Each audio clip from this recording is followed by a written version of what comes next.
بسم اللہ الرحمن الرحیم۔ السلام علیکم۔ میاں نواز شریف 3 دفعہ پاکستان کے وزیر اعظم رہے، قائد ہیں مسلم لیگ نون کے، جو ایک وقت میں پاکستان کی سب سے بڑی جماعت تھی۔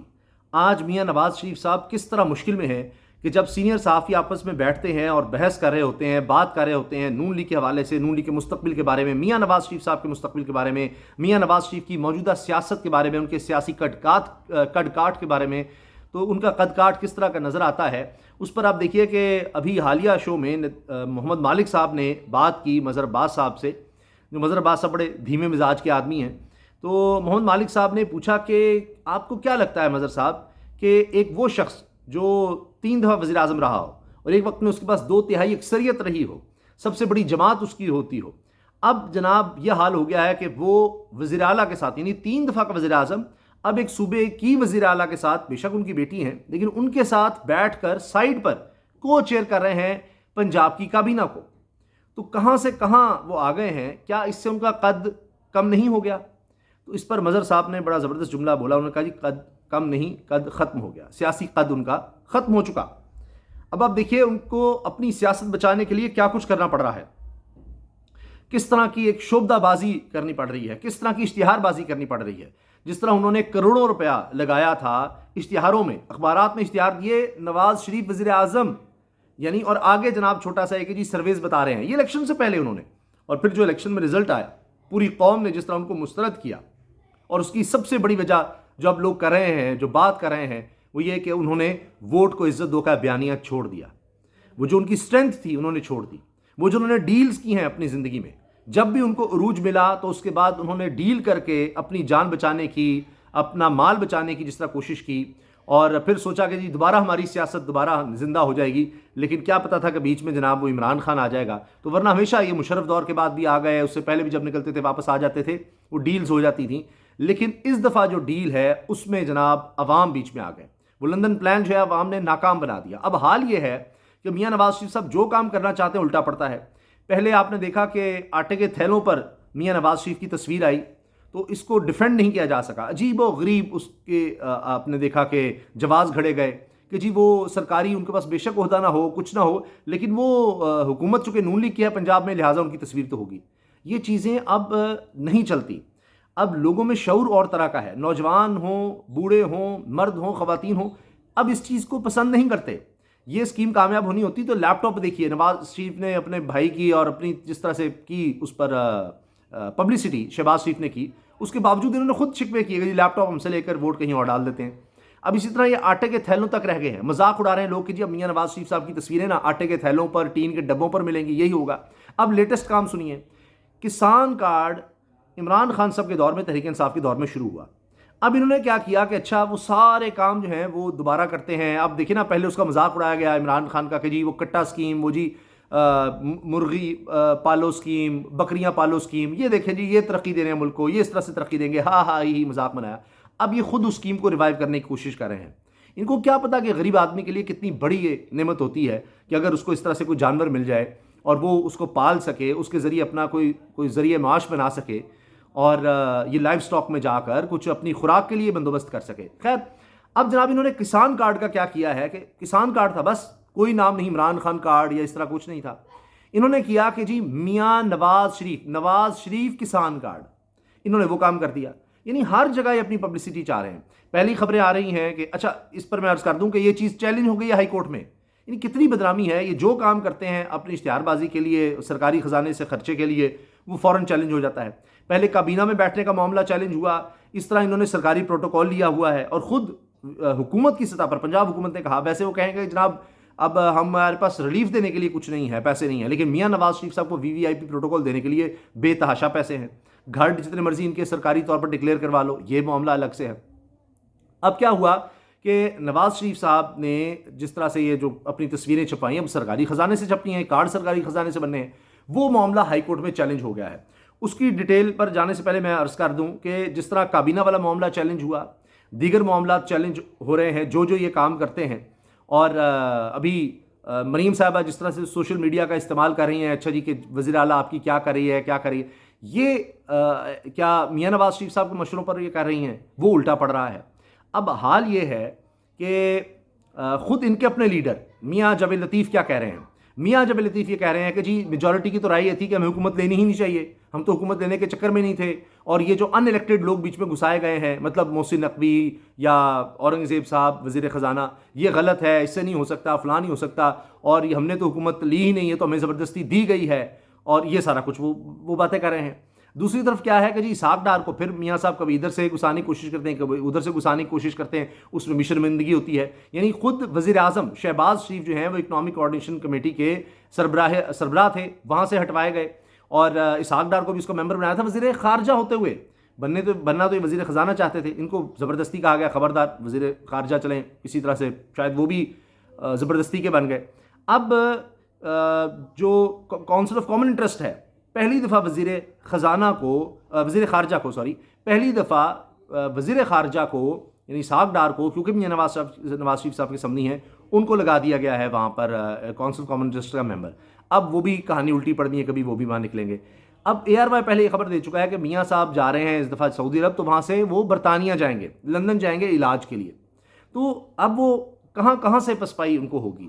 لندن جائیں گے, وہی ان کے علاج معالجے کا معاملہ ہے, یعنی یہاں اب دوبارہ حکومت لے کر بھی کوئی ایسا ہاسپٹل, کوئی ایسا علاج گاہ نہیں وہ بنا سکے, کوئی ایسا ڈاکٹر نہیں وہ ان کے سامنے آ سکا کہ جس سے وہ علاج کروائیں. وہ پھر باہر جا رہے ہیں, اور یہ بھی کنٹروورسی چھڑ رہی ہے. کچھ بعض لوگ کہہ رہے ہیں جی وہ انعامات اس طرح یا ایوارڈ اس طرح دیے گئے ہیں کہ جی جنہوں نے پلیٹلیٹس گروائے تھے میاں نواز شریف صاحب کے, جنہوں نے اس میں سہولت کاری کی, ان کو بھی ایوارڈ دیے جا رہے ہیں. تو یہ تو حال ہے. تو اب سوشل اور ڈیجیٹل میڈیا کی وجہ سے ہو یہ رہا ہے کہ جو یہ کام کرتے ہیں وہاں سے ان کو بھاگنا پڑتا ہے, وہاں سے ان کی رسوائی ہوتی ہے, وہاں سے یہ پھر نکلتے ہیں. اب تحریک انصاف کے لیے دیکھیے بڑی خبر یہ ہے کہ مزاحمت کا اب بیڑا جو ہے وہ تحریک انصاف نے اٹھایا ہوا ہے, اور 9 مئی کے بعد یہ ہو رہا ہے کہ اب ان کے دفاتر کھل رہے ہیں. اور کراچی کے حوالے سے یہ آیا ہے کہ حلیم عادل شیخ صاحب پہنچے ہیں, اور وہاں جا کر انہوں نے کراچی میں جو انصاف ہاؤس ہے, جو ان کا دفتر ہے, مرکزی دفتر تحریک انصاف کا, وہاں جا کر انہوں نے بات بھی کی ہے. تو ان کے دفاتر کھل رہے ہیں. اچھا, اس کے ساتھ آپ دیکھیں کہ ریاض الحق صاحب نے جو چیز شیئر کی ہے عمران خان کے دور کی, کہ تصویر ہے باقاعدہ کہ اس میں امریکی جو ہیں وہ دائیں طرف بیٹھے ہوئے ہیں اور پاکستانی حکام جو ہیں بائیں طرف, اور عمران خان اس میٹنگ کو چیئر کر رہے ہیں. تو یہ ہوتی ہے خودداری, خود مختاری. کہ ریاض الحق صاحب بڑے زبردست صحافی ہیں, وہ اس کو شیئر کرتے ہوئے لکھتے ہیں, کہا جاتا ہے کہ ستمبر 2018 میں اس وقت کے امریکی سیکرٹری اسٹیٹ مائک پومپیو جب پاکستان آئے تو امریکی سفارت خانے کی انتظامیہ کی دن اس بات پر مصر تھی کہ ملاقات میں پومپیو ٹیبل پر عمران خان کے سامنے ہوں گے, تاکہ ایک طرف عمران خان ہوں اور دوسری طرف یعنی جو ان کے وزیر خارجہ تھے امریکہ کے مائک پومپیو وہ بیٹھے ہوں, یعنی برابری کی سطح پر بات ہو. تو عمران خان صاحب نے کہا کہ جی وہ میرے ہم منصب نہیں, اس لیے وہ سائڈ پر بیٹھیں گے. اور پھر کیا ہوا کہ ایک عمران خان اس ٹیبل کے چیئر کر رہے ہیں, اور ان کے دائیں طرف وہاں پر بیٹھے ہوئے مائک پومپیو, اور مائک پومپیو کے سامنے پاکستانی وزیر خارجہ شاہ محمود قریشی بیٹھے ہوئے ہیں. تو انہوں نے کہا کہ نہیں. تو یہ آپ کو پتہ ہے کہ اس وقت CIA کا بھی ڈائریکٹر آیا تھا, تو بڑا یہ اسکینڈل بنا کہ جی عمران خان نے اس سے ملنے سے انکار کر دیا ہے کہ جی میں نہیں اس سے ملوں گا, میں اپنے ہمسب سے ملوں گا. اور پھر آپ نے دیکھا کہ کس طرح سے ہوا. اور یہاں یہ ہو رہا ہے کہ بیگرز کانٹ بی چوزرز, اور شہباز شریف صاحب جب یہ کہتے ہیں تو اس پر عمل بھی کرتے ہیں. اور اب IMF کے ساتھ جس طرح سے ڈیل ہونے جا رہی ہے اس پر یہی کہا جا رہا ہے کہ چونکہ مشاہد حسین سید صاحب نے بھی کہا ہے یہ بات کہ ان کے پاس پبلک مینڈیٹ نہیں ہے, چونکہ الیکشن جیت کے نہیں آئے, تو انٹرنیشنلی بھی عالمی ادارے بھی, عالمی اسٹیبلشمنٹ بھی اس کا فائدہ اٹھائے گی, ان پر دباؤ بڑھائیں گے. یہ دباؤ برداشت نہیں کر سکتے کیونکہ ان کے پاس عوامی مینڈیٹ نہیں ہے. IMF کے بھی یہ ساری شرائط مانیں گے, کوئی نیگوسیشنز یہ نہیں کریں گے. اور اسی لیے اب آپ دیکھیے پیٹرول کا کہا جا رہا ہے ہوش روا اضافہ ہونے جا رہا ہے 1 اپریل سے. اس کے علاوہ بجلی آپ دیکھ رہے ہیں مہنگی سے مہنگی ہوتی چلی جا رہی ہے, گیس مہنگی سے مہنگی ہوتی چلی جا رہی ہے, کوئی چیز سستی نہیں. اور اوپر سے اطاعت تاڑ صاحب کہتے ہیں جی مہنگائی بھی کم ہونے لگے گی. اور وزارت خزانہ جو رپورٹ دیتی ہے وہ جی اتنا دودھ اور شہد کی نہریں بہنے لگی ہیں. یعنی اس طرح کی یہ باتیں کرتے ہیں, اور پھر ظاہر ہے کہ پھر لوگوں میں ایک ریئیکشن نظر آتا ہے, لوگ اس پر کہتے ہیں کہ یہ کیا کس طرح کی باتیں کر رہے ہیں. اور اب اس کو جس طرح دیکھا جا رہا ہے, بعض لوگ یہ کہہ رہے ہیں کہ دیکھیں اب یہ ہر جگہ ایکسٹینشن دیں گے. ابھی انہوں نے ایئر چیف کو ایکسٹینشن دی ہے. اب بات یہ ہو رہی ہے کہ جی چیف جسٹس قاضی فائزہ نے کہا ہے کہ ہر اچھے کام میں آپ کے ساتھ ہیں شہباز شریف. اور اس پر اسد کھرل صاحب نے یہ ٹویٹ کیا ہے, صحافی ہیں, کہ جی شاہد اسلم صاحب نے, سینئر صحافی نے کہا ہے کہ وفاقی حکومت نے چیف جسٹس کی مدت ملازمتی توسیع کے لیے آئینی ترمیم کے مسودے کی تیاری شروع کر دی ہے. آئینی ترمیم کے ذریعے چیف جسٹس کے عہدے کی میعاد 3 سال مقرر کرنے کی تجویز زیر غور ہے. تو اب آپ دیکھیں نا, یہ اپنی حکومت چلانے کے لیے اب ڈیلز ہی کر رہے ہیں کہ یار کوئی ہمیں ہٹانے والا نہ ہو, سب کو اوبلائج کر دو, سب کو خوش کر دو, کیونکہ عوامی مینڈیٹ تو ہمارے پاس ہے نہیں. چاہے وہ الیکشن کمیشن ہے، چاہے وہ عدالتی نظام ہے، کچھ بھی ہو۔ ابھی یہ جو آپ دیکھ لیجئے یہ 6 ججز کے خط والا معاملہ ہے، اس میں یہ کس طرح سے بھاگ رہے ہیں انکوائری سے۔ تصدق جیلانی صاحب کو انہوں نے اس میں انکوائری کا جو ہے مقرر کر دیا ممبر، کہ جی کمیشن کے ممبر ہوں گے، ایک رکنی وہ کمیشن ہے۔ اور یہ جلیل جیلانی جو ابھی حال ہی میں وزیر خارجہ، نگران وزیر خارجہ رہے، وہ کس کے قریب ہیں آپ سب جانتے ہیں، یہ سگے ماموں ہیں یوسف زغلانی کی اہلیہ کے، سگے ماموں۔ تو یہ اب کس طرح سے جناب کیا کریں گے، کس طرح کی کمیشن کریں گے؟ اور کابینہ نے پہلے ہی کہہ دیا ہے کہ جو الزامات لگائے گئے ہیں 6 ججز کی طرف سے ایگزیکٹو پر، وہ بے بنیاد ہیں۔ تو جب آپ نے پہلے ہی کابینہ نے فیصلہ سنا دیا ہے تو پھر کمیشن کی کیا ضرورت تھی؟ اور اس میں لکھ دیا کمیشن جو مرضی کرے، اس کے علاوہ بھی کچھ کر سکتا ہے، دیکھیں یہ الزامات کی حقیقت کیا ہے، کس نے کیا کہا، کیا نہیں کہا، اور اس کے علاوہ بھی کچھ کرے۔ تو یہ صورتحال ہوگی۔ پھر عمران خان صاحب کا خوف اتنا ہے، اتنا ڈر ہے کہ جی ملاقاتوں پر اب ایک خاص پابندیاں، جبکہ میاں نواز شریف سے 20 لوگ ایک دن میں ملا کرتے تھے، 1.5 درجن، اور حفیظ اللہ نیازی صاحب اس چیز کے گواہ ہیں۔ اب عمران خان صاحب سے جناب 6 سے زیادہ لوگوں سے ملنے پر پابندی لگا دی ہے انہوں نے، جی ایس او پی طے کر دی ہیں، جو کہ عدالتی احکامات کی بھی خلاف ورزی ہے۔ اب وہ بھی ایک معاملہ الگ چلے گا۔ عمران خان کا خوف اتنا ہے، اوپر سے پھر لوگ جاتے ہیں اور عمران خان آگے سے کہتا ہے کہ کمپرومائز نہیں کروں گا۔ حامد میر صاحب نے پھر حال ہی میں خبر دی ہے کہ جی خان صاحب کے پاس اگر مفاہمت یا ڈیل کے لیے کوئی میسج لے کر آتا ہے تو خان صاحب اسے کہتے ہیں کہ بہتر ہے کہ آپ مجھ سے ملنے نہ ہی آئیں، میں نے کمپرومائز نہیں کرنا۔ اصل پھڈا ہی یہی ہے کہ خان صاحب کسی کی بات سننے کو تیار ہی نہیں ہیں۔ تو عمران خان صاحب کسی کی بات سننے کو تیار نہیں، اور میاں نواز شریف صاحب جو ہیں وہ ساری ڈیل کر کے، ساری باتیں سن کر، مان کر آئے ہیں، لیکن عوام میں پذیرائی کوئی نہیں رہی۔ اور آخر میں صرف اتنا کہوں گا، اسحار رانا صاحب نے نا جو بات کہی ہے، سینئر صحافی ہیں ٹالی نیوز پر، انہوں نے کہا ہے کہ یہ نواز شریف صاحب طاقتوروں کو کہتے رہے کہ عمران خان کو نااہل کرو، اس کو بند کرو، اس کی پارٹی کو توڑو، قید کرو، سارا کچھ کر دو تو میں 125 سیٹیں لے جاؤں گا۔ اور جب ان کی فرمائشیں ساری پوری کر دی گئی، ان کو سرکاری پروٹوکول دیا گیا، اور جس طرح سے پولیس کو استعمال، تمام سرکاری محکموں کا استعمال کیا گیا میاں نواز شریف کو دکھانے کے لیے، لوگوں کو بتانے کے لیے جی یہی وزیر اعظم ہے، یہی وزیر اعظم ہے۔ میاں نواز شریف جب وزیر اعظم ہی بنے آئے تھے نا، اس کے بعد یہ کیا ہوا ہے ان کے ساتھ کہ اتنا انہوں نے یعنی وہ ڈیل خراب کی اپنے اینڈ پر کہ لوگوں نے ان کو ووٹ ہی نہیں دیا، کہ 20 ان کو کہا گیا جی آپ کو دیا، ہم زور نہ لگاتے، آپ تو 20 سیٹیں نہیں لے رہے تھے، یہ سارا کچھ ہم نے کر کے دیا۔ جب سارا کچھ کیا انہوں نے ہے طاقتوروں نے، تو اب آپ کو وہ کیا سمجھیں گے؟ تو لہٰذا اب میاں نواز شریف صاحب کا سیاست سے نکلنا ہی بنتا ہے، بھاگنا ہی بنتا ہے، قد تو چھوٹا ہونا ہی ہے۔ اب لندن جائیں، ادھر جائیں، اب تصویریں ہی چھپائیں، اب کیا اتنا بھی حق نہیں ہے کہ اب وہ آپ کو کارڈوں پر نظر آئیں، ادھر ادھر نظر آئیں؟ ان کی اپنی سینئر لیڈرشپ نے ضمنی الیکشن لڑنے سے انکار کر دیا ہے۔ کیا خواجہ سعد حفیظ، کیا رانا ثناء اللہ، کیا رانا مشہود، دیگر لوگ جناب وہ الیکشن نہیں لڑنا چاہ رہے۔ وہ کہتے ہیں جی ہم نے نہیں الیکشن لڑنا، یہ میاں جاوید لطیف یعنی ضمنی الیکشن میں یہ لوگ آنا ہی نہیں چاہ رہے کہ جناب ہم ہار جائیں گے، عمران خان کا زور اب بھی اتنا ہے کہ ہم نہیں جیت سکتے۔ یہ تو اس وقت ان کا حال ہو چکا ہے۔ اچھا، اب یہ جو سارا معاملہ ہے وہ کیس کا میں آپ کے سامنے رکھ دیتا ہوں۔ کسان کارڈ پر نواز شریف کی تصویر کے خلاف ہائی کورٹ میں درخواست دائر کر دی گئی۔ سابق وزیر اعظم مسلم لیگ نون کے قائد میاں نواز شریف کی کسان کارڈ پر تصویر کو شہری مشکور حسین نے ایڈوکیٹ ندیم سرور کی وساطت سے لاہور ہائی کورٹ میں چیلنج کیا۔ عدالت میں دائر درخواست میں کہا گیا ہے کہ وزیر اعلیٰ پنجاب مریم نواز کی جانب سے نواز شریف کسان کارڈ کا آغاز کیا گیا۔ کارڈ کے ذریعے قومی خزانے سے نواز شریف کی ذاتی تشہیر کی جا رہی ہے۔ قومی خزانے کو کسی بھی صورت ذاتی تشہیر کے لیے استعمال نہیں کیا جا سکتا۔ درخواست میں عدالت سے استدعا کی گئی ہے کہ حکومت کو نواز شریف کی تشہیر کے لیے قومی خزانے کا استعمال کرنے سے روکنے کا حکم جاری کیا جائے۔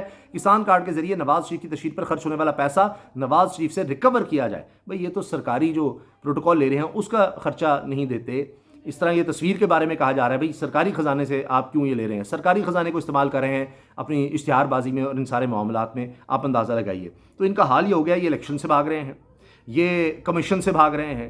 ان کو پتہ ہے کہ جناب یہ کوئی عدالت میں گیا معاملہ یا صحیح کوئی جوڈیشل کمیشن بن گیا، اصل تو یہ ہے کہ جس طرح بلوچستان بار نے کہا ہے کہ اس پر عدالت کا فل کورٹ کا یہ سو موٹو لینا چاہیے، یہی بات جناب دیگر لوگ کر رہے ہیں۔ تو یعنی عدالت پر حرف آیا، عدالت کے ججز کو اس طرح سے دھمکایا گیا، تو وہ معاملہ جناب آؤٹ سورس کر دیا گیا ایگزیکٹو کو، اور ایگزیکٹو کہہ رہا ہے کہ جی یہ بے بنیاد ہیں، انہوں نے کہہ ہی دیا ہے کہ یہ بے بنیاد الزامات ہیں، تو باقی کیا رہ جائے گا؟ تو یہ تو اب ہر طرح سے الیکشن سے، میں نے کہا ضمنی الیکشن سے بھاگ رہے ہیں، یہ جمہوریت سے بھاگ رہے ہیں، یہ عوام سے بھاگ رہے ہیں، اور اب یہ آپ دیکھیے گا یہ حکومت سے بھی بھاگ نہیں کریں گے کسی طرح، اور کیونکہ ان کو نظر آ رہا ہے کہ ان کے بس کی بات نہیں ہے۔ ابھی ان کو جتنی بدنامی ملی ہے، مہنگائی، ابھی تو آغاز ہے نا، دیکھیے گا ابھی تو 1 مہینہ نہیں ہوا ان کو، تو ان کے کس طرح کے اسکینڈل آ رہے ہیں۔ چیمہ والا اسکینڈل آپ نے دیکھ لیا کہ کیا آیا ہے، اور کس طرح کے وہ معاملات ہوئے ہیں، اور یہ بینیفیشری ہیں۔ یہ جو 6 ججز نے لکھا اس میں خط میں ایک بہت اہم بات ہے ٹریان کیس کی، کہ جب ٹریان کیس کا فیصلہ دیا کہ جی یہ عمران خان کے خلاف یہ جو کیس ہے اس کو انہوں نے ڈسمس کر دیا، ختم کر دیا، تو 2 ججز کا 3 جج تھے اس میں، جسٹس عامر فاروق اسلام آباد ہائی کورٹ کے چیف جسٹس بھی تھے، دیگر 2 ججز تھے، تو میجورٹی سے فیصلہ آیا تو اس پر پھر وہ ویب سائٹ سے اتار دیا اسلام آباد کے ہائی کورٹ کے چیف جسٹس عامر فاروق صاحب نے، وہ بھی اس میں درج ہے۔ تو یہ سارے اس کے سسٹم کے چونکہ بینیفیشری ہیں، اب یہ آئے ہوئے ہیں، لیکن اب ان سے بوجھ نہیں اٹھایا جا رہا، تو اب یہ بھاگتے ہیں اس طرح سے انصاف سے بھی، یعنی فیئرنیس سے بھاگتے ہیں کہ جناب کوئی انکوائری صاف شفاف نہ ہو جائے، کوئی چیز نہ ہو جائے، عمران خان کا مقابلہ نہ کرنا پڑ جائے، الیکشن میں نہ آنا پڑ جائے، اور اس لیے اب یہ اشتہار بازی میں پڑے ہوئے ہیں۔ لیکن ہر جگہ سے ان کو ایک شکست ہوتی ہے، وہاں سے پھر بھاگتے ہیں کبھی ادھر ادھر۔ ابھی مجھے لگتا ہے اسحاق ڈار والا معاملہ جو ہے وہ بھی آپ دیکھیے گا کہ جس طرح سے ان کو کونسل آف کامن انٹرسٹ میں لایا گیا ہے، شاید وہاں سے بھی ان کو نکلنا پڑ جائے۔ اللہ حافظ۔